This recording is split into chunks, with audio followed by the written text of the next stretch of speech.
Greetings everyone, it's your Peacekeeper coming at you with the next video in our How to Play series on the Pan-Asian Destroyer line. This is the Tier 6 Fushun. The Fushun is actually the second ship of the Anshan class destroyers, because Anshan is actually in the game and has been in the game since long before the Pan-Asian Destroyer lines really came to fruition as they are in-game, and the Anshan class destroyers consisted of 4 ex-Soviet Navy Gnevny class destroyers, and they are named Anshan, Fushun, Changchun, and Taiyuan. Taiyuan, that's the word. Not Taiwan, Taiyuan.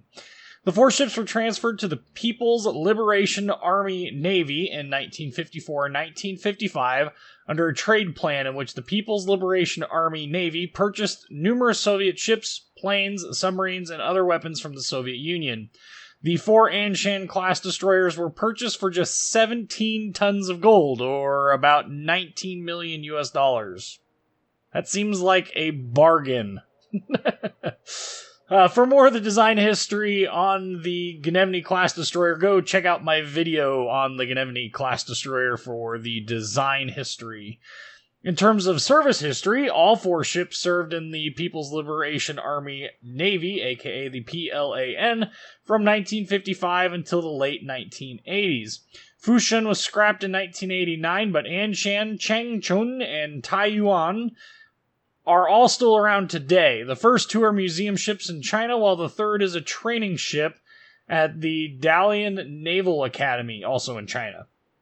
During their service, they saw some refits to modernize them, mostly dealing with radar and stuff like that. But the biggest change that these ships actually saw was the removal of their torpedo tubes and replacing those torpedo tubes with the HY-2 anti-ship missile system in 2 launchers. Of course, not represented in-game. Speaking of in-game, the Fushun, Gnevny, and Anshan are all very similar ships in their actual ship stats. However, they play somewhat differently. Gnevny is almost entirely a gunboat and relies heavily upon a 1% increase in fire chance and ambush torpedo tactics to do real damage. Fushun and Anshan are much more similar. They are nearly identical. Of course, Fushun gives up 300 hit points and gives up 300 hit points to gain 200 meters of shorter detection range. So Fushun has a detection range of 6.1, Anshan has a detection range of 6.3. Fushun also gets 2 extra smoke consumables over Anshan, though it can only use deep water torpedoes. So in terms of torpedoes, they have the same damage, the same range, the same speed, and the same reload time. The only things that differ are what they can hit. Obviously, Fushun, having deep water torpedoes, can hit everything except for destroyers. Anshan can hit everything. And, of course, their detection range then on those torpedoes. 0.8 kilometers on Fushun and 1.2 on Anshan. So not a huge difference there between the 2 in terms of overall benefits and problems. Anshan probably benefits slightly more from the ability to hit destroyers, but your detection range goes to 6.3 kilometers instead of 6.1, like on Fushun. I also find Fushun's guns to be decent at dealing damage. You can switch between AP and HE fairly easily. The AP does seem to work reasonably well. The HE does seem to start fires better than most, but it's not anything to write home about. As far as Tier 6 destroyers go, obviously Farragut is going to vastly outstrip anything in terms of actual raw damage per second. Outright alpha damage strike is going to be mostly in the favor of, probably Fubuki and Hatsuharu are probably pretty close to having the outright alpha, but I don't know. Fushun does do decent damage with her guns. Fushun is also maneuverable and very fast, capable of hitting 39.9 knots with the speed flag, 38 without, plus you have speed boost. Her detection range is also very good as far as Tier 6 destroyers are concerned. I think she is either the stealthiest or dang close to the stealthiest at 6.1 kilometers. She's certainly stealthier than Farragut is, which I think is 6.4. The only real downside that I can find to Fushun is her lack of AA capability, and the main battery accuracy is pretty poor. It's hard to really put the main battery shells where you want them to go. Aside from that, the ship is very fun to play. Those deep water torpedoes absolutely murder enemy ships, and we are going to see that more in the battle video. However, we've got to go over some stats. In terms of hit points, Fushun has 14,100 hit points, up to 19 millimeters of armor.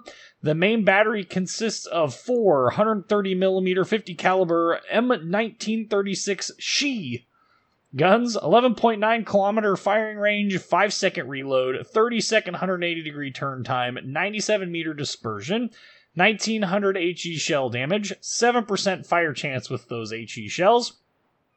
Max AP shell damage, 2,500, and they both have the same velocity to 870 meters per second. The torpedo tubes, you have 2 triple torpedo tube launchers. They have a 71.1 second reload time with torpedo armament expertise, 79 seconds without it.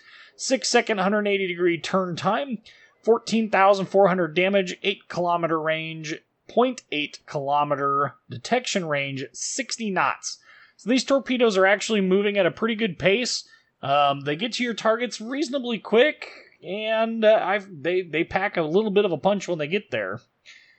AA defense, we have 4 dual 37mm gun mounts, and that is all of your AA.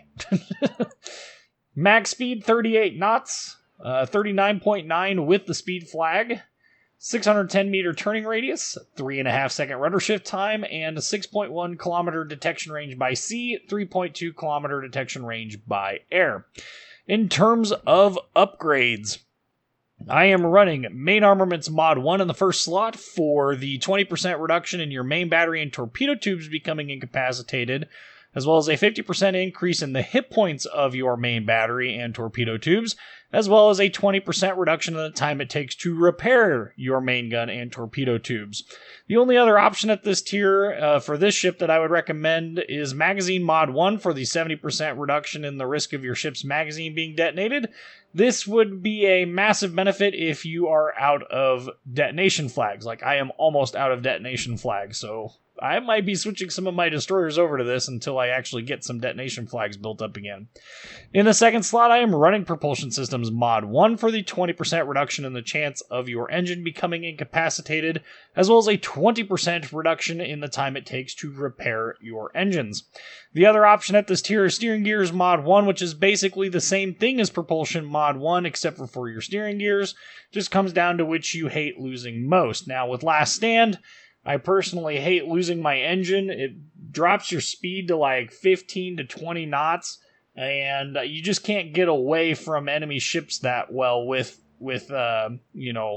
your engine taken out, even with Last Stand. However, I can deal with an 8 or 9 second rudder shift time if I'm clipping away from the enemy at 40 plus knots with speed boost on. So that's why I run Propulsion Systems Mod 1. In the third slot, I am running Aiming Systems Mod 1 for the 7% reduction in the dispersion of your main battery, as well as a 20% increase in the speed at which your torpedo tubes traverse. Neither of these other two options are really all that handy.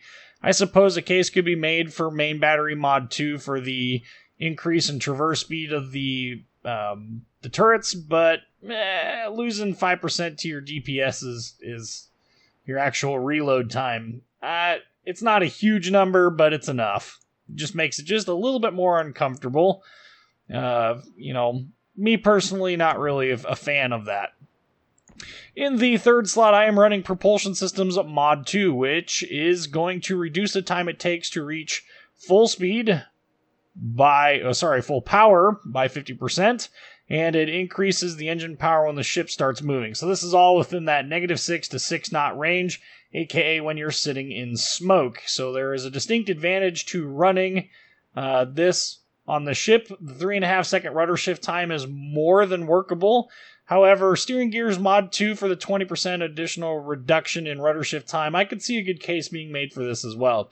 I found the 3.5 second rudder shift time to be more than usable, and never really found any reason to use it, so I just kept propulsion mod 2 on the ship.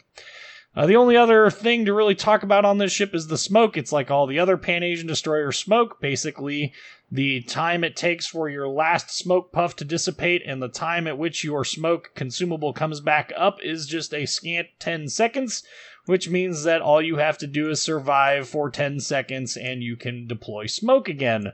Super handy if you are, in a very hot place with a lot of targets to shoot at, and don't really want to leave right away. Speaking of shooting at targets, let's go look at the ship in a battle video. One other thing that I forgot to mention about the Tier 6 Fushun is that this ship sees a lot of Tier 8 fights, and that is because of the way the matchmaking is. Of course, this is a Tier 5 through 7 match, which means we ended up smack dab in the middle, which is just glorious. This actually is one of the better things that... this is one of the better matches that the Fushun could get into. You're not going to find yourself in very many 4 to 6 matches. You're going to see yourself in a lot of 6 to 8 matches. And thankfully, this ship's stealth at 6.1 kilometers is actually really good for even a Tier 8 match. So you at least have your stealth going for you in those matches. Of course, you have to be cautious of radar, but you have to be cautious of radar anyway. And on the enemy team is an Atlanta, and... well, I won't spoil it, but fun things happen. So the map is Fault Line, and we have spawned in the northeast corner. I hate going down the east side of this map. There is absolutely zero reason to go down there unless you just absolutely want to be completely out of play for the entire match. This match actually only has 3 battleships, so you don't expect too much in the way of just absolute battleship nukage, right? Well, it is what it is. That doesn't mean that these torpedoes aren't useful for taking out other targets.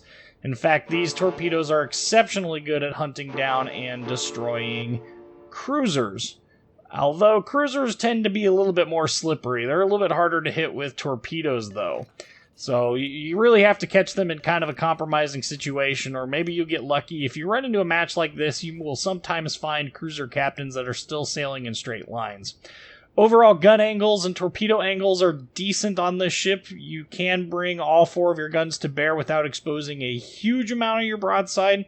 However, I've personally found that the guns, if you're going to shoot these things in open water, you're going to want to be as close to perpendicular to your target or parallel. You want to be basically completely broadside to your targets because, like most destroyers, if you're angled even slightly, you are going, especially if you're shooting at battleships and they're shooting back at you, there's always a higher risk of being hit by AP shells. So right off the bat, we end up getting a Mutsuki shows up, and of course I had AP loaded. I missed anyway, so it doesn't really matter. We're going to throw some torpedoes at this DeGrasse. I was really kind of thinking that maybe, just maybe, he would... we're avoiding shells incoming. I really thought that maybe, just maybe, he would stay where he was at, kind of backing up, going back and forth, and that we would be able to engage with him fairly reasonably. So the Mutsuki is still in her smoke.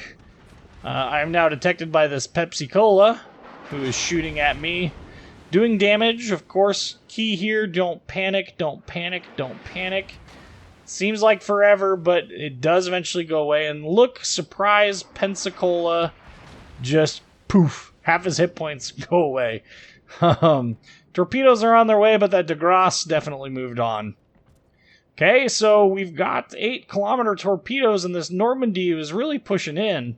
Really hoping that maybe we can... yeah, okay, so he's popping back up. Well, maybe we'll get lucky and we'll be able to get some torpedoes off on him. It looks like he's going to go around the outside of this island. So, well, he keeps speeding up and slowing down. I don't know if he's speeding up or slowing down or turning, but no matter how you work it, we're going to go ahead and we're going to throw out all of our torpedoes out there. Now, I launched one set. We were briefly detected. The other set was not up at the time. So we'll just hang on to that set and we'll see if we can't maybe get ourselves some damage from him the good old-fashioned way with the guns. Not having any luck with any HE shell pens, unfortunately.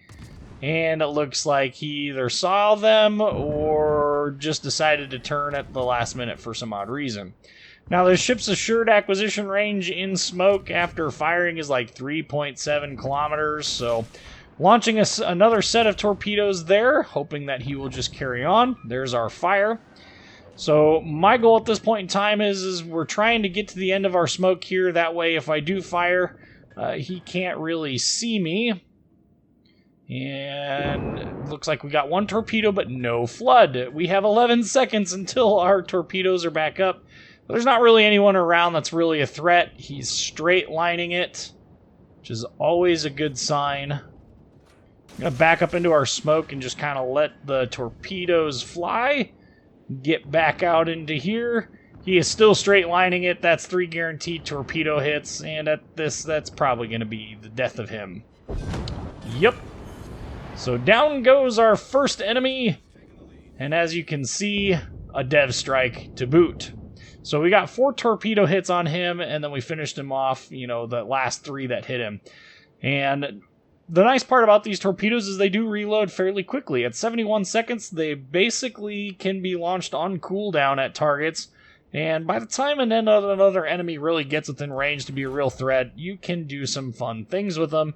They'll be back up and reloading. Now, you notice that Atlanta is still alive. 52,662 damage, 1 dev strike. Of course, with the, fun and exciting things that could possibly go on in this match, it's to run into an Atlanta in a destroyer. Farragut, Eagle, Nagato, New Mexico, Cleveland, they're all really far away, but the Atlanta is the big question mark. Where is Mr. Atlanta? Looking at the Nicholas to see if maybe we can't get up by him and help him? I don't know that help is the right word. He's basically a foregone conclusion. Well, maybe we'll get this Cleveland to actually turn. Well, there goes the Nicholas. Maybe we'll get this Cleveland. We'll get lucky, and the Cleveland will turn in. So we'll go ahead and launch torpedoes at him. We're going to carry on ourselves around the edge of this island here. Again, not knowing where that Atlanta is at is a concern. Cleveland is a concern too, but you never know. Sometimes sometimes captains will turn in and they will try and engage. The other thing that this is going to allow me to do is it's going to allow me to go help our Normandy. Well, there goes our La Galissonière. So, down to just 1 Frenchie on the Western Front. And if we were Germany, that would be a great thing. But since we are not Germany, we are, in fact, China. We don't want the one lone... Oh, gosh, there's the Atlanta. Well, whew. Yeah. So here's a reflex that I've started to notice from many radar cruisers. It seems that a lot of these cruisers, when you're set up in a full concealment build, the captain's basically, oh, crud, I'm detected. Well, why don't I just pop my radar? It's kind of fun to bait that radar out and really kind of use it against them because there it is.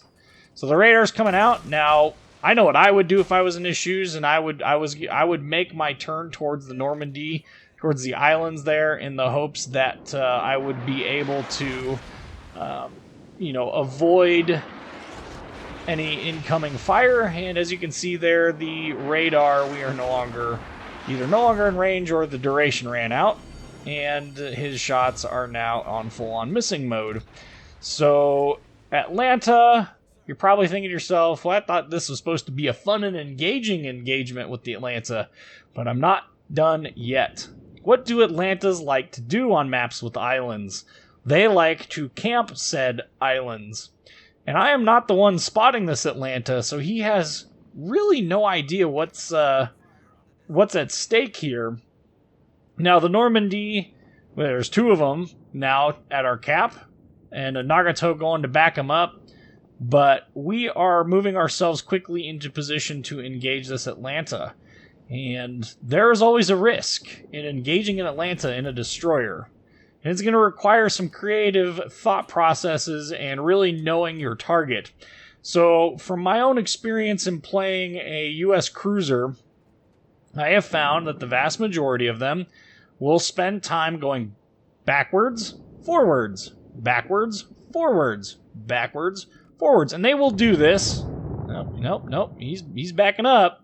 And they will do this pretty much on cooldown. Just for the sole reason of, minimizing their profile as best they can, making sure that all of their angles are intact. And, well, this Atlanta is, he's a bit preoccupied. He's still backing up. Now he's starting to move forward a little bit. I don't think that we're going to see too much of an issue here. Kind of looking to make sure that we don't have surprise Cleveland. That would be terrible. Oh, hey there, Atlanta. That's a nice ship you've got there. Sure would be a shame if somebody torpedoed it. And you can see where this is going. Bonk! Dev strike. Number 2.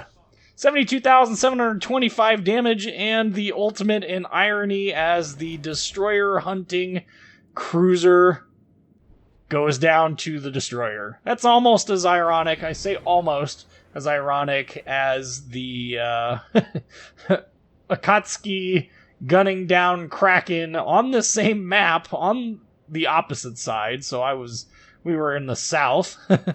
Almost as ironic as that.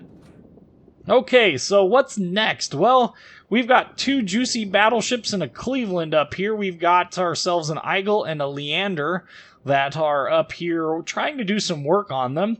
Now, me personally, I'm going to try and get into torpedo range of this Nagato and see if maybe just maybe we can't get him some lovely torpedo packages. Now, one thing to keep in mind, he has no idea that I am down here.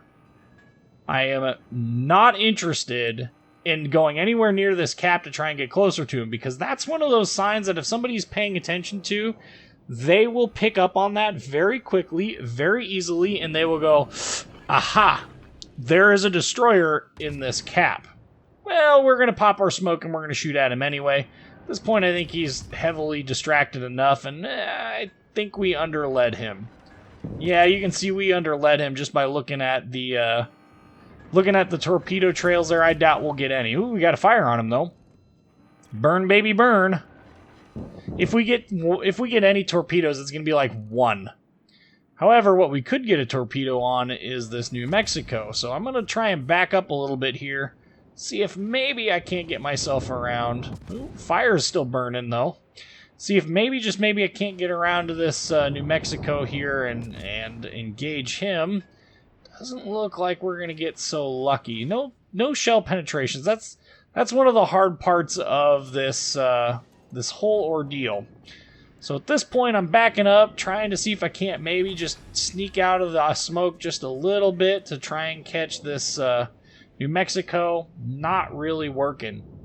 82,433 damage, 2 dev strikes, and we have battleships to hunt. Okay, so there's the New Mexico. He's sailing around the other side of the island here. So I'm thinking to myself, we should be pretty good to get around this island. Well, our smoke is about ready to go down, which means that our smoke should be ready by the time we get back out there. That Nagato is going away. So Secretary Nagato is not interested in charging my smoke cloud, which is good news.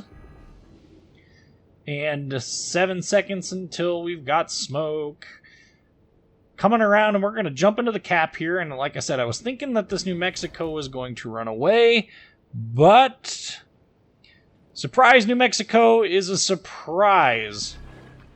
Well, what do battleships normally do? Well, they normally turn out when they see destroyers. I wonder why. Well, that kind of hurt. Not enough for me to really care, because he's still turning out for some odd reason. Switch to AP here so we can see that. You can imagine where this is going. This AP salvo is more just a glory salvo. And 4 torpedo hits and another dev strike. Well, that leaves Secretary Ship Nagato over there to really go and engage. We have the gun range. We could sit and smoke and engage her, but why? Why not go for the torpedoes? 114,800 damage. 3 dev strikes and a high caliber. Awesome. We are going to get them on points. We got 6 minutes left in this match. Again, plenty of time to actually get this Nagato. I should probably lead him a little bit more, but no, look, he's starting to turn in. It's a good thing that my torpedoes weren't up. I probably would have missed. Now he's turning back out. We'll throw those a little far, see what happens. And, why not? He's broadside to us. Let's engage him with our guns.